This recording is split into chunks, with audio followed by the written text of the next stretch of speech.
નમસ્કાર દર્શક મિત્રો, મોરબી સહયોગ ન્યૂઝમાં આપનું હાર્દિક સ્વાગત છે અને હું છું યોગેશ રંગપડિયા।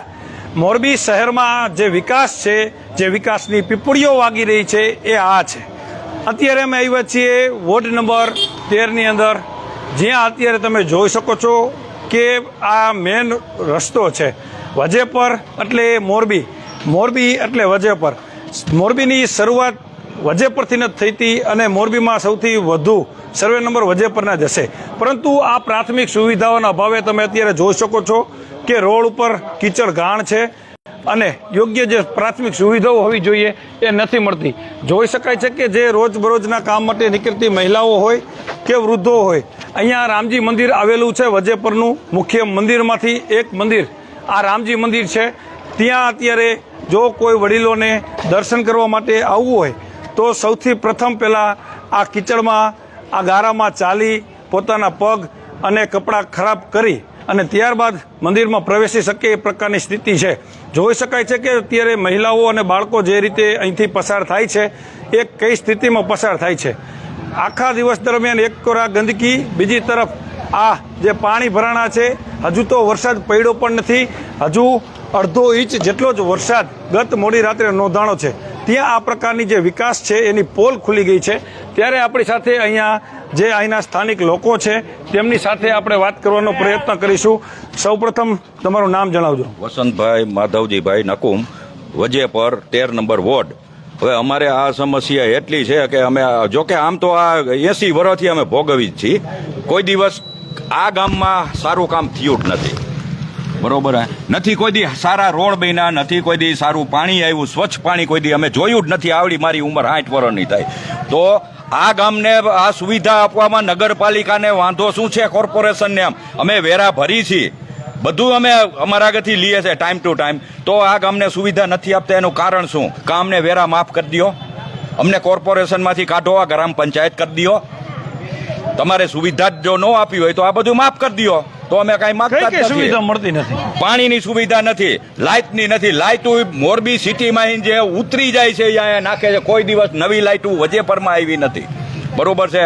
બધો ગામનો ઉતારો વજેપરમાં, તો એનું શું આ કારણ? એમ રોડ તો એ કોઈ દિવસ આરસીસી રોડ આ 80 વર્ષ આઝાદી થઈ કોઈ દી સારા રોડ બન્યા નથી। વજેપર મેઇન રોડ આ એક અને પાછળ 2 નથી, કોઈ દી શેરીમાં રોડ બન્યા નથી, કોઈ દી ગટર। અત્યારે ભૂગર્ભ ગટરની પરિસ્થિતિ તમે જુઓ, અત્યારે ઘરમાં રહી નથી શકે એવી અમુક શેરીઓમાં એ પોઝિશનનું છે, કારણ કે આ મેઇન લાઇન કરી તો શેરીઓના કનેક્શન નીચે દબાવી દીધા છે અને ઉપર મેઇન લાઇન નાખી દીધી છે, આ કૂવા નવા કર્યા। હવે અમે કહીને તો જે શેરીવાળા અહીંયા જાય બિચારા 20-25 દિવસ ધક્કા ખાય, તઈ એક શેરીમાં એ કામ કરી દે છે, તો શું અમારે અહીંયા ધક્કા જ ખાવાના કામ ધંધા બંધ કરી? આજે તમે ગયા હતા મહાનગરપાલિકા? આજે ગયા હતા। શું કીધું? હા, એ કહે છે કે થઈ જશે, બરોબર, આવા આશ્વાસન આપે છે પણ કઈ થતું નથી।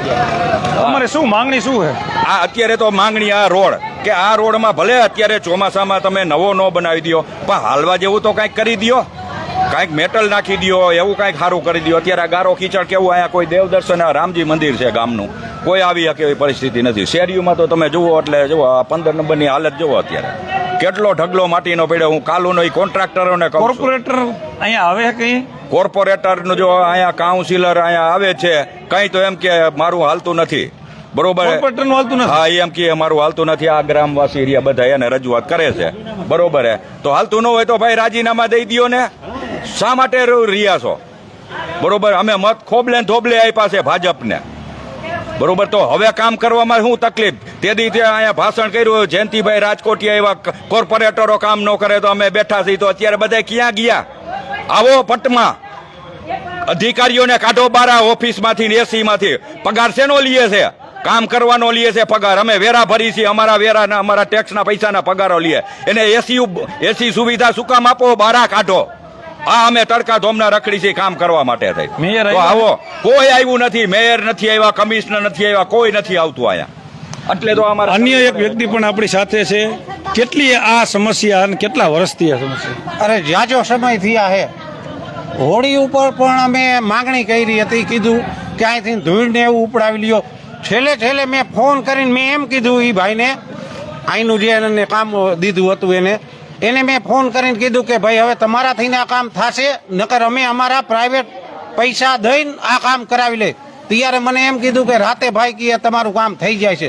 પછી રાતે આવ્યા ને રાત લગન અમે એની હારે રહ્યા અને તોય થોડે ઘણી માટી ઉપાડીને વિયા ગયા. બાકીની માટી એમને રાખી, બાકી થોડું ઘણું કામ અમે એમાં કરાવ્યું. બરોબર, તો કેમ અહીંયા કામ થતું નહીં? જ્યારે મત દેવા તમે હા, જાઓ મત દેવા જાય જ છીએ ને. તો આ સ્થિતિ છે. હા, તો આ સ્થિતિ છે. જ્યારે મત ચૂંટણી આવે ત્યારે અહીંયા સભાયું થાય ને બધું થાય, તમને આમ કરી દઈશું ને આમ કરી દઈશું, પણ મત ગણતરીની પૂરી થઈ જાય, રિઝલ્ટ આવી જાય પછી કોણ તું ને કોણ હું, આ એના જેવું આજે આ કેટલો ટાઈમ થયા છે. જો બીજે આ કામ થઈ જતા હોય તો અમારા ગામમાં કેમ કામ ન થાય? આ તો ગામ છે, અહીંના રહેવાસી છે, અહીંયા માણસોને કાયમની માટે અવર જવર કરવો હોય, સ્કૂલ છે, નાના બાળકોને સ્કૂલે જવાનું હોય. આલાપ રોડ ઉપર શું હાલે છે તમે મને કહો? ખાલી ગાડીઓ હાલે છે, ખાલી ગાડીઓ હાલે. અહીંયા આ જ કામ થયું હતું તો અહીંયા આરસીસી રોડે થઈ ગયો તો અહીંયા તો મેટલે નથી નખાણી.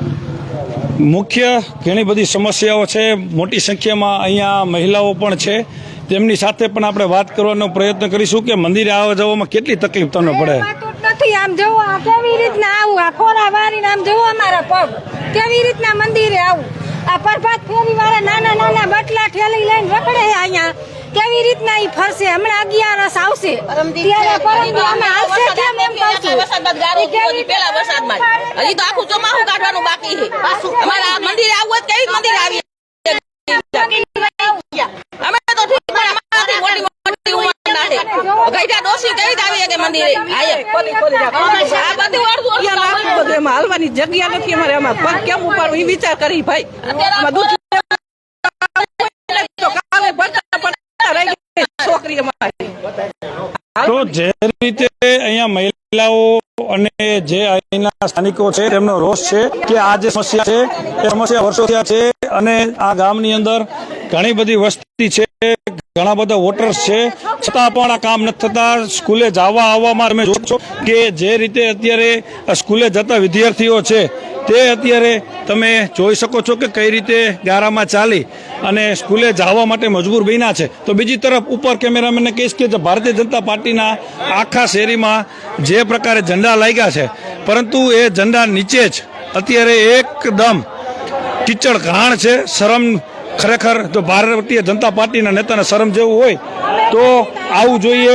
હવે અત્યારે આ સમસ્યાને લઈને વર્ષોથી આ એમના ભાજપના વોટર જે છે, એક મિનિટ નથી લઈને આવા ગારાનું કઈ રીતે અમારે સ્કૂલે મેકવા જવાનું એ જોઈ લો. ઠેઠ સુધી સરંગારીનો રસ્તો એ સ્કૂલે આવવા જવામાં તકલીફ પડે. તકલીફ પડે જ ને. આમાં આ છોકરો આ બેગ ખાલી તમે એનો ઉપાડી લો, બરોબર?